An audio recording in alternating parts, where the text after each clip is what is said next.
Hi guys, welcome to my channel Lush Gardener. I hope you guys are fine and are safe. So in yesterday's video we spoke about pup separation, but the video was a little hurried up, so I thought that I'll make the video once again because there were a lot of questions that were asked about the pup separation. So while I'm doing this separation, I will also talk about it. Now the most important thing, as we have already spoken about this, that the pup has to be of a decent size or a good size. Ideally, a good or a decent size would be anything above 2 centimeters would be a good ideal time to cut your succulents. Now the question was, when is the right time to cut your succulents? Now I would say it depends upon your environment. If your environment is very pleasant, it's very favorable, the temperatures are not too high, not too low, let's say anything between 25 degrees Celsius up to 32 degrees Celsius would be the right time to cut or do a beheading or do a pup separation. But the most important thing is that the pup has to be of the decent size. That is the most important part. Now for me, it's not much of an issue. I tend to do cuttings on and off throughout the year, depending upon. The only factor for me is the rainfall. If it tends to rain a lot, I do not do any cuttings during that period of time. Probably 1 week before and 2 or 3 weeks after, I do not do any cuttings. But right now, the weather is quite pleasant. It hasn't been raining for 2 to 3 days. So I thought I'll quickly do a cutting and even show you guys as well. So the most important thing is, one, the pup has to be of a decent size. Secondly, you have to ensure that the mother plant and the pup doesn't come in contact with any moisture or water. So these are the two important things we need to keep in mind when we are doing a pup separation. Now this does not apply for people who are growing their succulents indoor under grow lights. It wouldn't apply because the temperature is going to be very favorable. There is not going to be any rain inside the house, so it's absolutely fine. You can do your pup separation, stem cuttings, beheading, whatever. If you're growing it indoor, you can do it anytime because that is not going to affect the succulent. But the only thing is that the pup has to be of a decent size. So if you're doing it indoors under a grow light, there is no issue. You can do it anytime. You can do it at the night, you can do it in the morning, you can do it in the afternoon, because the temperature is not going to affect indoor because it's going to be in the house temperature, which is going to be very favorable enough. So this is only for people who are growing succulents outdoor, and if they're planning to do any kind of stem cutting, ensure that the temperatures are favorable, like around 25 to 30 degrees Celsius. So that is going to work out really well. Another important thing, a lot of people asked whether we should add the cinnamon powder. Now, as I've said this, the cinnamon powder is optional. You do not need to be worried about the cinnamon powder.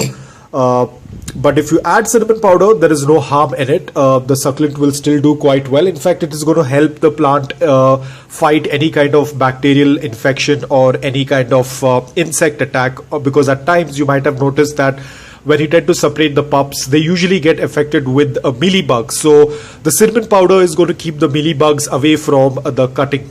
But again, that is optional. If you do not have cinnamon powder and you want to do the cutting, you can still go ahead and do that. It's absolutely fine. But if you have cinnamon powder handy, there is nothing better than adding it to the cut. Like, you can just take it in your hand and then just dip it.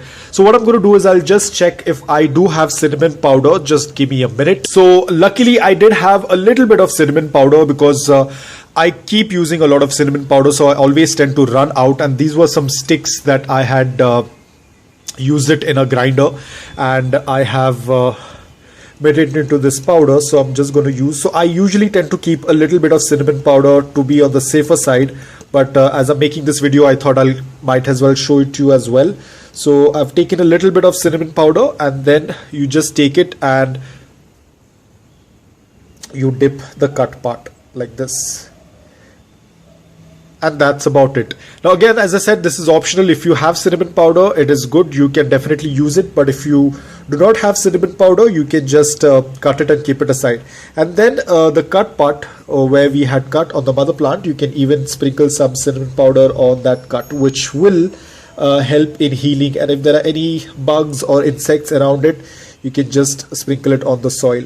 So that's about it. So sprinkle some more. And I'll add that remaining into the pot. So we have added some cinnamon powder. Now the most important thing after cutting both of these have to be kept away from any kind of moisture and any kind of water. So definitely this pot is not going to be watered for another 2 or 3 days. Let's say, to be on the safer side, I'm not going to water this pot for another 4 or 5 days. It's going to be kept aside, let it heal. Any which ways, all of the succulents are very well hydrated, so I do not need to water it any which ways. So it's absolutely fine. Now I will go ahead and keep this on this glass tray. You can see it's completely dry, so you have to ensure that all of the cuttings have to be kept in a dry place, away from any kind of moisture. Slight moisture and this cut part will start to turn darker in color. If it comes in contact with water or moisture, this dark part that you're seeing, which was dipped in cinnamon powder, will start to turn dark. When it starts turning dark, it indicates that the stem is starting to rot. So you have to be extremely careful. This is the only difficult part, that is to keep them dry. That is the most important part. A lot of people who are from a place wherein there is too much of humidity or there is a lot of rain, then it might be a little difficult. So you have to ensure that you have a setup or a place wherein the moisture does not come in contact with the succulent cuttings. Now remember guys, please do not cover this with plastic, otherwise there could be condensation and that water droplets might fall onto the succulent. So you do not want to cover this. It has to be open. There has to be a good amount of air circulation because we want the cut to dry. So do not cover it with anything above, because that could again block the air circulation and that could rot the cutting. I might have not spoken about this earlier, but I thought I'll just inform you guys. Please do not cover this part. It has to be open at all given point of time. If you are going to cover it, there is a chance that it might get rotted. So after all this is done, you have to ensure that it's kept in indirect bright light. Do not expose it to direct sunlight, otherwise that will harm the pup, especially the mother plant. If you want, you can keep it in morning direct sunlight after 2 to 3 days after cutting this, because at times you never know, it might rain, it might not rain.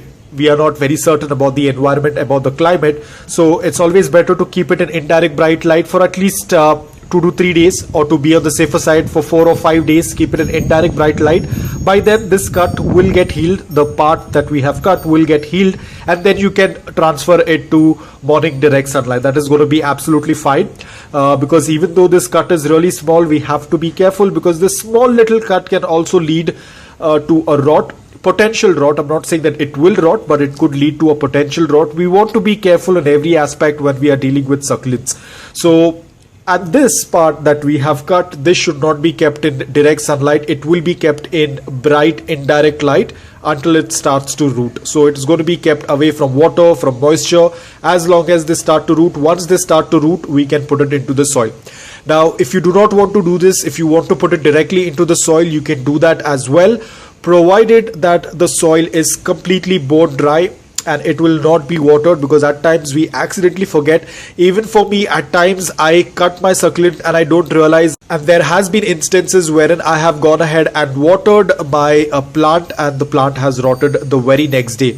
So if you are a person who has a lot of succulents and you know, there could be a potential accident of watering that particular pot. So that's the reason why I suggest that you keep it away until it starts to root. Because remember, if there are no roots, if you're going to put it into the soil and if you're going to water it, the succulent pup or the succulent will not be able to absorb that water, and that could again lead to a potential rot. Again guys, I'm saying the word potential because it's not necessary that it will rot, but there is a small risk or a small chance that it might. So we do not want to take any chance when it comes to succulents, as I've said this earlier as well. So that's all about it.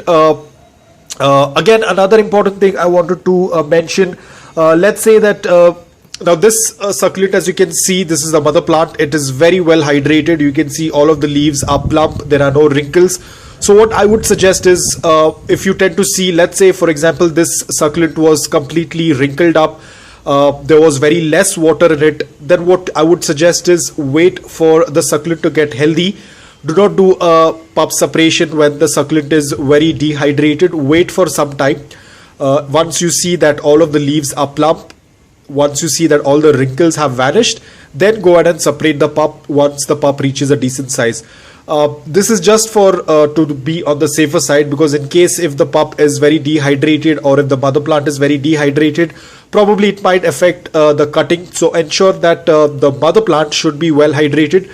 So let's say if you're planning to do a pup separation and you notice that the mother plant is very weak, she has lost a lot of water, she's getting wrinkled up. So what you do is you wait, you first water, you nurse the mother plant, let it get plump with water, let it look well hydrated, and only then go ahead and separate the pup once it has reached a decent size. So that is an important point that I wanted to point out, especially a lot of people have issues wherein their succulents are dehydrated and they want to do a pup separation. So it's very important you see the health of the mother plant before separating the pup. Over here, as you can see, even the pup is very well hydrated, so definitely it is going to survive post the stem cutting because it's well hydrated. It does not require water right now. It is going to take water from those plump leaves, and by then the roots will appear, so it's not going to be much issue. So let's say, for instance, if this pup was dehydrated, let's say that all the water was vanished from the leaves and the leaves had wrinkles, so you can imagine what's going to happen next, because there are no roots and the succulent needs water.